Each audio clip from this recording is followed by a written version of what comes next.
We're live. All right, guys. One moment and I'll be right with you.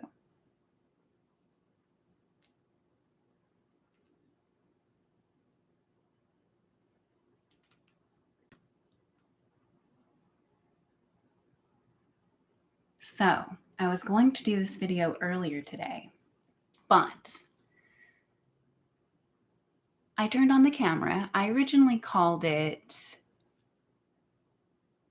Making Coffee YouTubing as a Nobody. That's what I originally named this live stream when I planned to go live earlier this morning. But what happened then is I got everything set up and I turned on the camera and I realized that I just was not feeling myself at that moment. You know what I mean? Some days I'm feeling a bit better about my hair and the fact that I have alopecia and it's all thin and weird and multicolor and strange. Um, some days I'm okay with it, and some days I'm less okay with it. This morning I was having a day where I was just less okay with my hair. I considered putting on a wig to go live today, but I got it pinned back in a way that I thought was kind of cute, so I figured might as well honor the natural me now that I'm back to feeling myself. It's funny because I got it all set up where I was gonna make coffee like right here in front of you guys and everything. But I have a cute little French press and I was gonna like add some oat milk since that's the thing these days. And I was just going to make it a fun experience.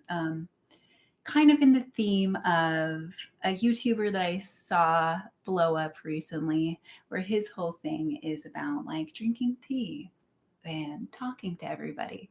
And my theme for this video is going to be the experience of YouTubing as a nobody and what other people that I've seen have experienced with that as well. And how maybe when you're a nobody, you might not be quite as nobody as you seem. So that's what this live stream is going to be about. And let me get you guys, you probably saw my mug. You've probably seen this mug before. I got my dragon mug today. So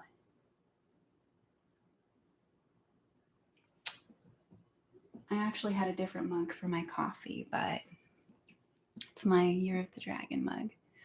Also, I painted my fingernails recently because I have a bit of a trouble with I have got the nail polish. So I've got the nail polish to see if that helps. And so far, it has been a bit helpful in that it makes it so that when I put my hand to my mouth, I feel the nail polish and it reminds me to stop. So it's somewhat working.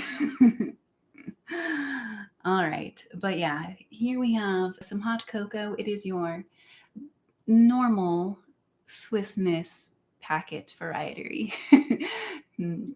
Variety. I did add a bit of cinnamon in there to give it a little kick. But yeah, just Swiss Miss, keeping it simple. Got it Swiss Miss, so I'm just kind of using it up. It's turned quite blustery and stormy this evening. I didn't want to make coffee again just because it's late enough that the caffeine would keep me up. So, hot cocoa. And me talking about YouTubing as nobody. So, I've always wanted to make videos, always. And, but I've never really felt I had the self-esteem, the confidence to do it, or the equipment either. They were always factors getting in the way in the past. Even at the beginning of last year, before the pandemic even hit, I wanted to start a YouTube channel. I filmed a video in February. I was feeling real down, like real down in February, where my jobs were. I mean, I love being part of the community and the event and cityscape of my community, but I was just getting very exhausted, and I was just realizing that I was putting all of this effort in and energy into other things when all I've ever really wanted was to create my own thing. Um, so I, in February, I went and I wrote out a whole script, and I went to the park and I filmed a little video of myself, and the script was quite good. Or I liked the script, and I went home and I wanted to edit the footage, and I looked through the footage and I just couldn't do it. I hated the way that I looked. All I could do was just judge myself the entire time. Be like, "Oh, your face looks so lopsided. Your hair looks so crappy. Your skin needs to be better. You could never be a YouTuber. Who would ever watch an ugly creature like you?" That was kind of the attitude. Not very nice, I know, but that was how I felt looking at myself in that video that I created. And so at that moment, I cried. I really cried about that, and I just kind of like put it away because. Oh, the other thing that I realized is I was like, I looked so tired. That was the thing. It's just like giant bags, dark circles under my eyes. Just, I looked so tired and haggard because I really was running myself thin. And so I was like, you know what? If I can't edit a video without judging myself, then I shouldn't make videos. So I put it away for another couple of months, I guess, until I made a wish to the universe, actually. A very funny moment right there over at my window. I got back from uh, I got back from both of my jobs that day, and I was so tired, and I knew that I was just going to have to wake up and do the exact same thing the next day. And I remembered looking out my window and just kind of looking out into the sky, trying to connect with some universal force. And I just said to it in kind of a joking, sarcastic way, like, "You don't suppose I could get paid to do nothing, take some time off." you know, too is is that too much to ask? Take several months off and just get paid for it? Of course, I just said that in a bit of a facetious, joking way. Um, uh, but lo and behold, be careful what you wish for, I suppose, because not long after that, a month later, the whole world exploded. I lost both of my jobs, and or I was furloughed, and a whole new world opened up to me of time and unexpected money. So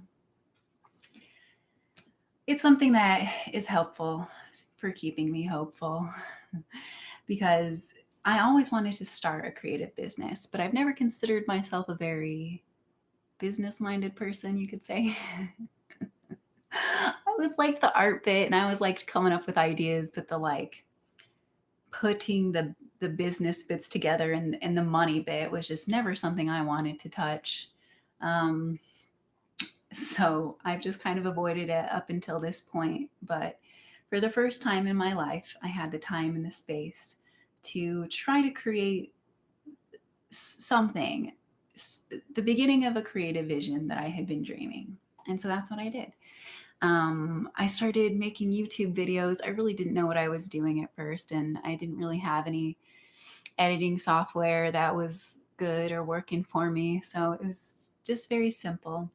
And then I discovered the beauty of going live. And since I discovered what it is to go live, I feel like that has kind of transformed the way I feel that I can make content, or even what would be good kind of content for me to make. Um, because there is something very satisfying to me to just turning on the camera, going live. There's not really anybody, not very many people, not to be offensive to you viewers. I do apologize, my silent viewers. Thank you for being here. Um, but it's almost kind of nice having this silence in a way, because it just kind of lets me go. So that's perk number one of YouTubing as a nobody. You can go live and you can just say whatever you want, and you can make content, and it's really fun, at least if you like yammering on and on like I do. And you've made a video, you know, you've put something out into the world. You've put thoughts out there that maybe somebody could enjoy or benefit from somewhere down the line. So I started doing that. Also, I started getting more comfortable with my appearance and doing things to try and like push my looks in a direction that I felt more comfortable. Like um, just to get a little bit of a better grasp over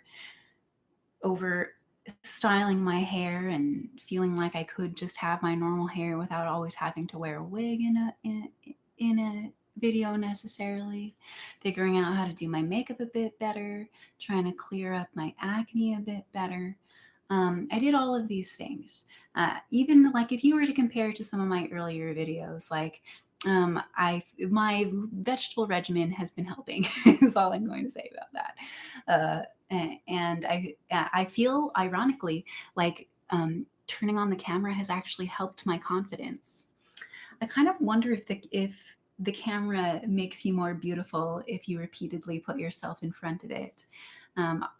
Or at least I kind of like to play that game with myself anyways. Maybe that would explain why all of the movie stars are so beautiful. They're just in front of the camera all the time, you know? And I feel like that's what happens to YouTubers too. When they first start tubing, you know, they're themselves, and as they progress, they just become better versions of themselves. And I think it's a very interesting phenomenon to watch. And it's something that I always kind of thought would be fun, you know, to be able to track your progress back and watch yourself grow. So I'm grateful that I finally did start this YouTube channel, you know, even if nobody's watching it, maybe one day they will. And that brings me back to the aforementioned YouTuber. Now, if you're a frequenter of YouTuber, and particularly like commentary YouTubers or just talking heads, you may have recently seen HINDZ, aka Hindsight is the name of his podcast, In Hindsight. You may have seen him, and it's funny because him. And it's funny because I had never seen him. In fact, there's a bunch of YouTubers that I had never seen that recently got pushed out into my stream, an uptick in some of the viewership of my videos. Maybe things are just more searchable now. I'm not sure. But it's funny because when I first saw that Heinz guy's video, he had like what, I don't know, 10 to 20K followers, something like that. Number, but when I first saw him, I was like, oh, and I watched the video. I can't remember exactly what one it was, but I was like, oh, that was cool actually. And then I just kind of like, he kept being suggested to me. So I just kind of jumped through his videos, because that's something I always do when I find new YouTubers I like, is you jump through their videos, right? And anyway, I kind of watched this guy for the next few days and weeks, and I noticed he was just steadily climbing day by day. I was like, and these other YouTubers, some of these other YouTubers too. There's another girl, Harmony Nice, who I had never seen. She's going through a similar growth spurt.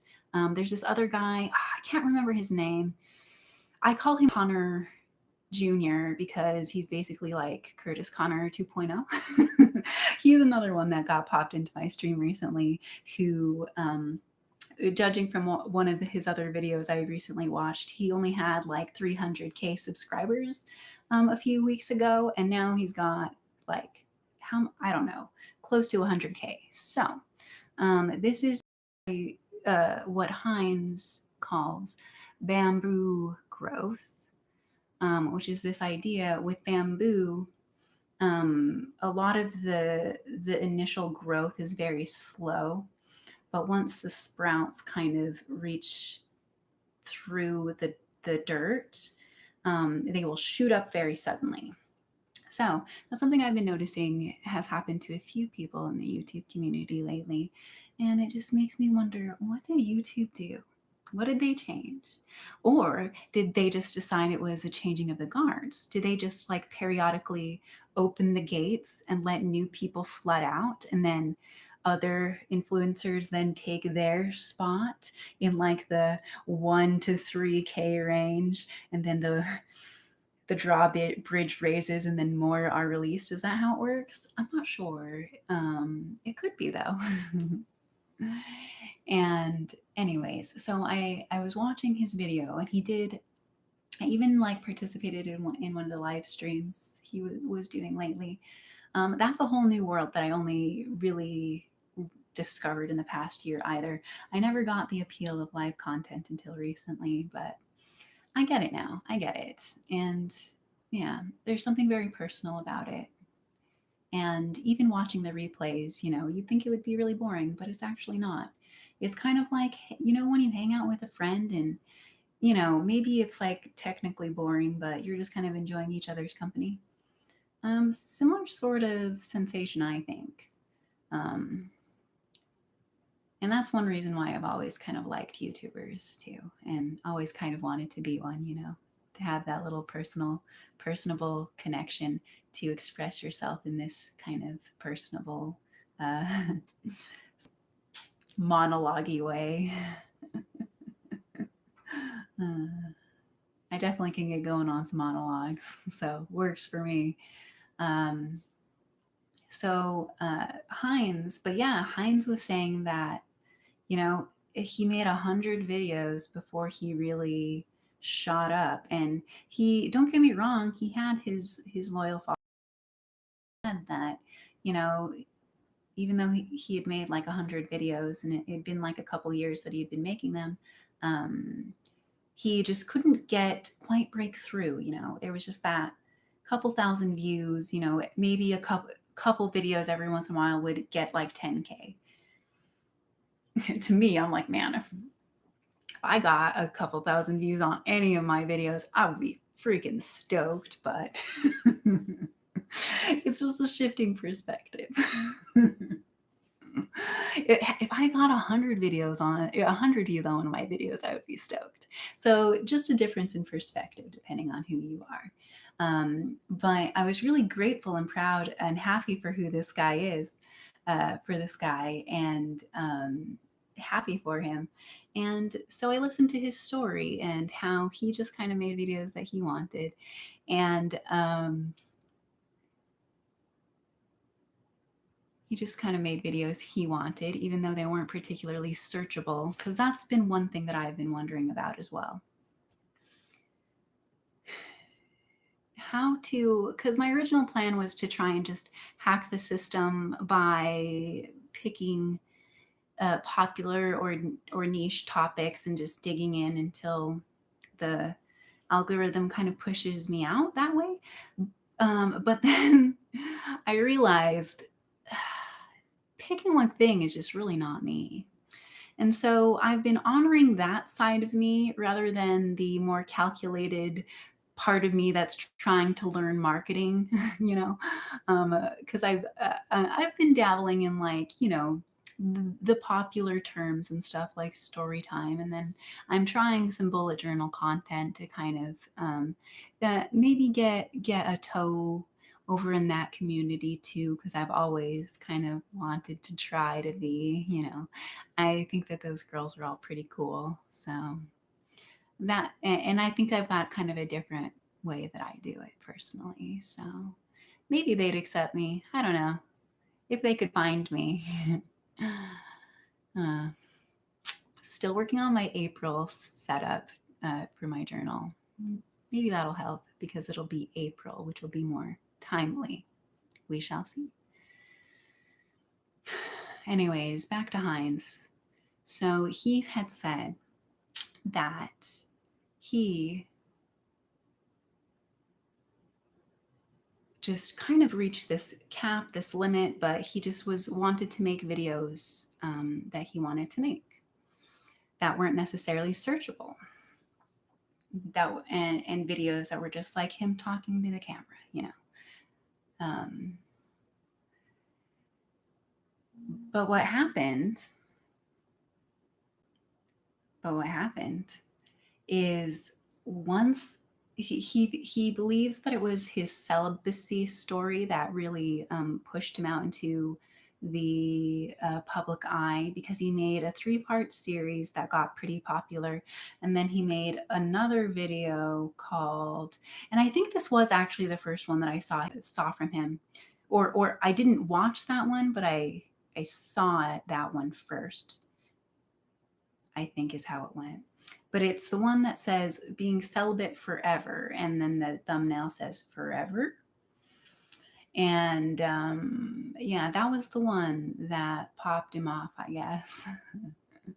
And he made it sound like he thought it maybe has something to do with the fact that it was like a series on a very niche topic, maybe a lot of people didn't know about, and that was just the one in particular that just hit the right notes with the public, I guess.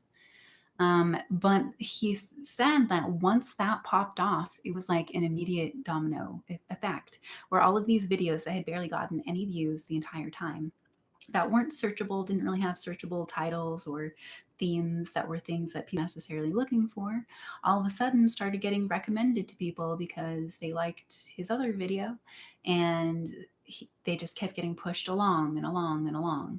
And so all of a sudden, all of these videos that barely got any views are getting just like thousands upon thousands of views now, just by virtue of being there. And people found him, they found his personality, and they liked him, and they just needed to get more. I did exactly the same thing, and I think he's right about that. You know, if you got a personality that people relate to and like, then they'll get addicted to it, and they'll want it, and they'll want to get to know you better. And I feel like part of my plan has relied, my YouTube plan has relied rather heavily on the weight of my personality, because unlike HINDZ, I'm not a professional videographer. I don't have a nice camera. I just got a little ring light for some added beauty lighting, and a nice, you know, just your good go-to standard Yeti mic that everybody loves. And these are good items in it. A laptop, you know, a nice a nice Surface laptop, a small one. And this is all I really need, and for me to make the kind of content I'm looking for. So I guess what I'm hoping is that it really is what, as he says, where the personality elements are more important than the technical elements. So there's one person who, with a story recently that was very encouraging to me. I also found another person who got pushed into a little bit of a more nicheified sort of way for me, is this life coach lady named, oh gosh, what's her name? Lori Dew? I think that's what it is. I've only watched a couple of her videos, but one of the videos that I watched from her really hit home because it's exactly the experience that I am currently having. So she's an entrepreneur that makes videos for INFP personality types, which is the Myers-Briggs personality test. And that is the personality type that I test for, is the INFP.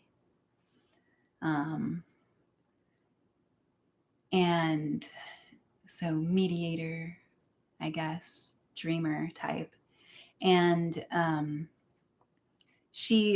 was scrolling through her videos, and one of the thumbnails really caught my attention, and it says 6 subscribers in 6 months, the YouTube growth story they don't tell you about. And I was like, ooh, I gotta watch that, because I started my channel 9 months ago.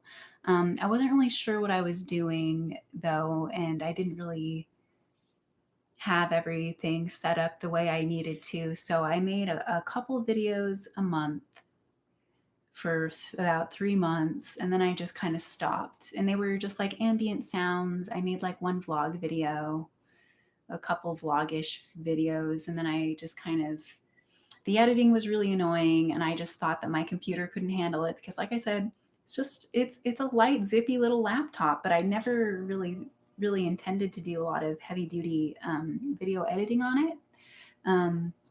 But it turns out it can handle more editing power than I thought. I mean, it does have its limits, don't get me wrong. The last video that I made was driving me crazy because it kept freezing and crashing on me.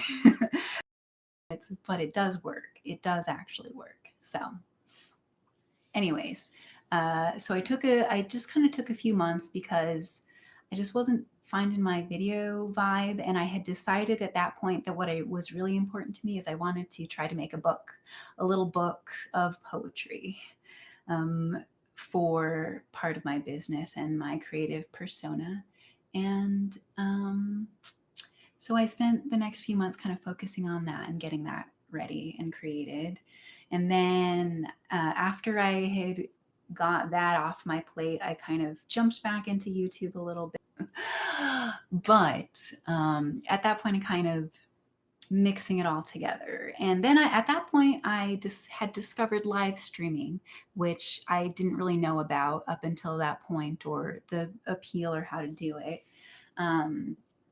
But by that point, I had been following another live streamer, and he was doing fun stuff, PRXO, who does a lot of live streams that are really fun. And he was doing like live streams around Prague, and then just like cool, like quarantine hangout sessions. And I was like, and I realized that I was like, oh, this is giving me some sort of social element that I've been missing. Also, it started giving me ideas about ways that my content could go that I never even dreamed of before, because I didn't even think it was possible. Like, I guess I just associated live streaming with like Twitch and just gamers. And I was like, well, I mean, that would be fun, maybe. Don't get me wrong. I have considered it. I tried seeing if I could get my like, video recorder to do something like that. But I think I'd need some different software, and I just don't know if I could do it at this exact moment, from my test. So it would probably crash. But maybe, who knows what the future could hold. I don't know. But I always wanted more to be a little bit more of a talking head, I suppose, because I do like to talk. And oh, I get, maybe I found, but so once I learned a little bit more about live streaming, I was like, okay, maybe I can do that, and start adding that as part of my content. I was like, because I was having a lot of trouble just editing videos and getting content out there, but I wanted to make more, and I wanted to tell stories mostly. So I started my channel, little break. I come back, and I've been consistently making 1 to 3 videos a week since then, for the past about 4 months now.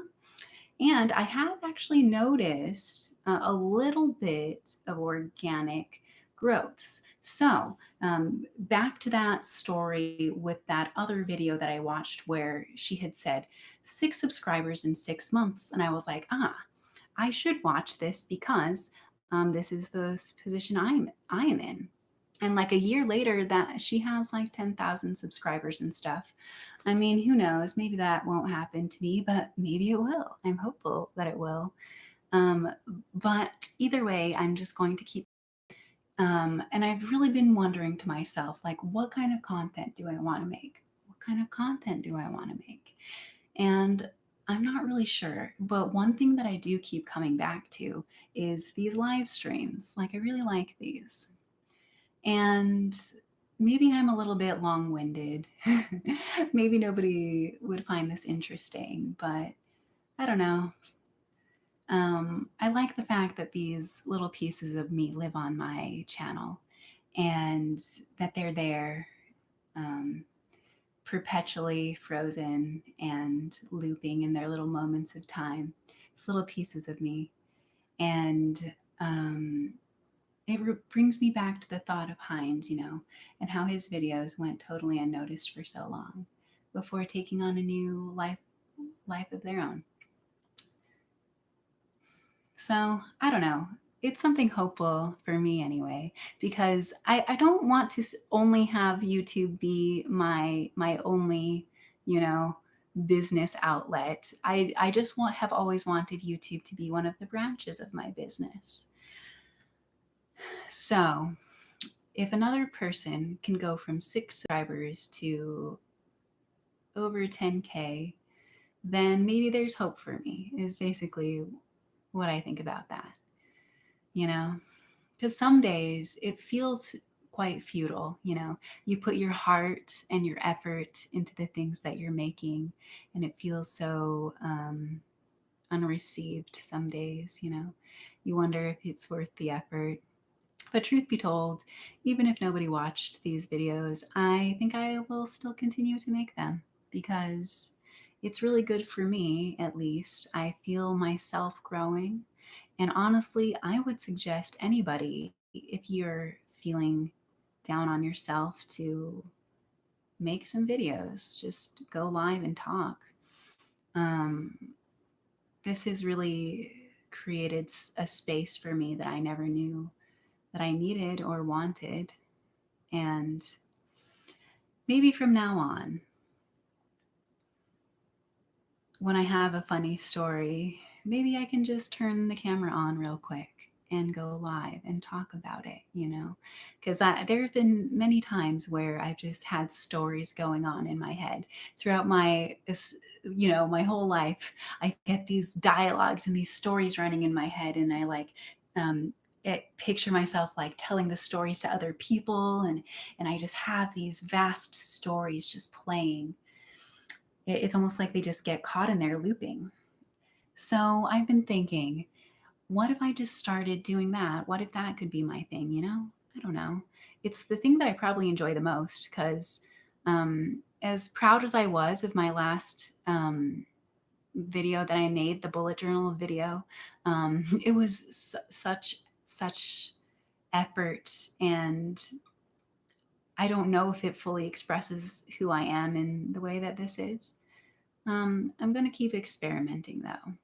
I know that what I'm doing isn't necessarily recommended for trying to be seen, making different kinds of videos as I have been that aren't necessarily searchable,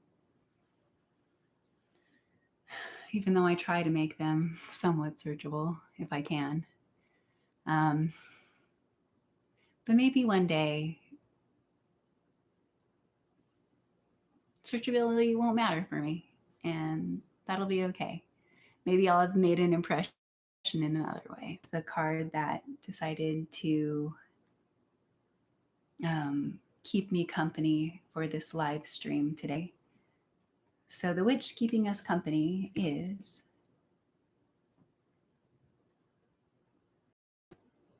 oh my gosh, the lighting, the Wish Witch, which I thought was kind of a nice one to draw.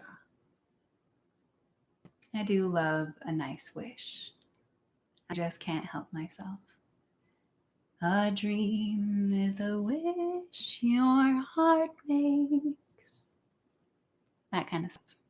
It's just in my bones. Maybe I've been brainwashed. Maybe it's all silly fairy tale stuff, but I must admit there's always been a part of me that can't help but love that, that sort of thing that keeps you going. And so maybe I'm a nobody,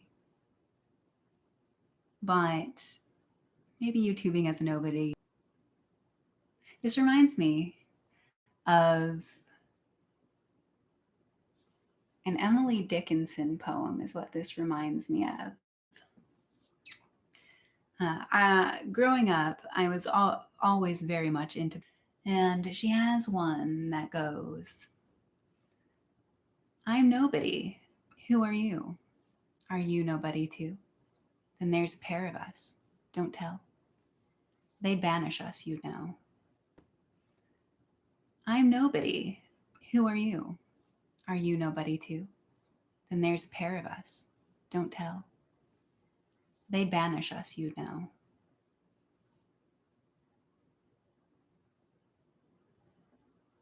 How does the second part go?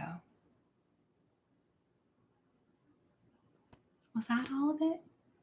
I'm impressed I remembered at least that much, though. I think I started. I gave you the edited version also. Her originally penned line was actually, they'd advertise, you know. I'm nobody. Who are you? Are you nobody too? Then there's a pair of us. Don't tell.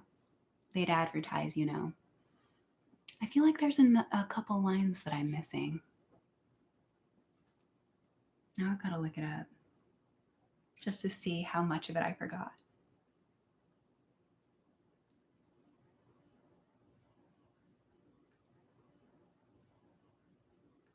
Emily, nobody, and her rhyming. Like, my brain just loves the way that feels, like the pentameters and the rhymes. I read so much poetry as a kid that I think some of that just got stuck in my brain because I just rhyme all the time, just accidentally or naturally, or when I'm writing, I just can't help it. I start to fall into that flow.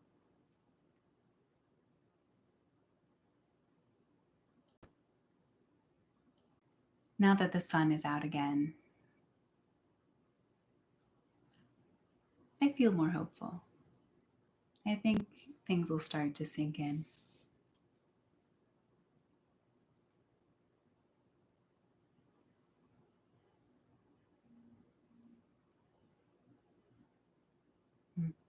Who knows what will get going? All right. I think that's it for me, guys. I've hit the silence. I've hit the nobody on this stream. So when nobody's there on a nobody stream, maybe it's time for nobody time. Here's to doing. Cheers to that.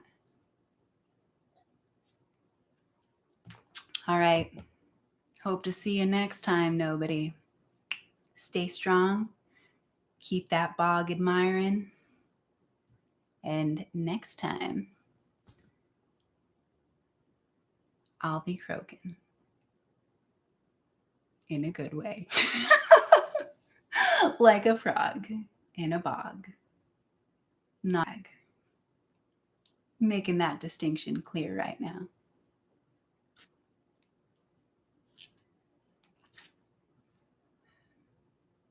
All right.